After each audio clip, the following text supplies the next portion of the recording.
Hi, this is Fiona at Digital Landscapes, and today's video is a super quick one, which is just to show you how to turn your coloured planting plans into a black and white drawing.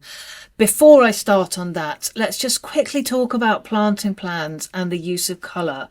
So I teach at London College of Garden Design, and there they teach you to use black circles, with a white fill, black and white, and have a particular style of labelling. There's deliberately no labelling on this drawing, by the way, just for this example.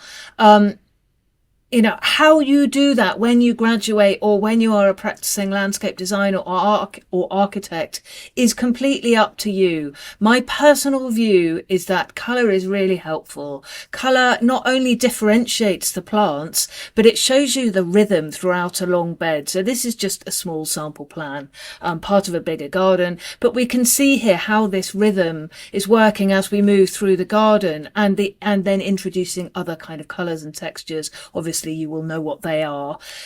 Also, I think in the past people didn't have A3 colour printers, but now everyone has an A3 colour printer. It's super easy for you to get stuff printed out on A3, get it laminated and take it to site. You don't need to have a large plotter printed A1 sheet flapping in the wind, covered in mud, and you're trying to unload stuff. So think about it from a practical terms.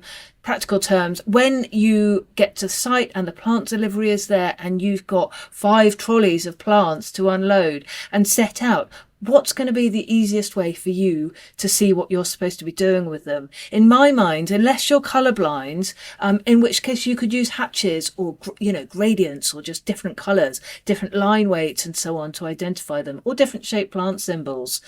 That's another discussion really, isn't it? When you've got that there, it's going to be so much quicker for the vast majority of us to go, okay, Salvia caradonna, that's a miscanthus, that's this, that's a nepeta, and get that done really quickly.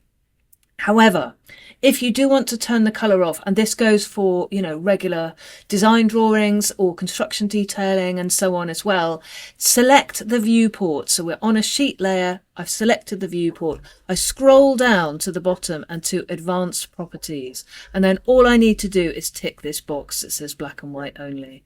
Press OK. And voila, that is black and white. So that's all there is to it. But yes, just think, do I really need to do that? Is it going to make my life easier? Is it going to make the landscape contractor's life easier as well? Hope that helps. Please do like and share our videos. It really helps the channel to grow. Thanks.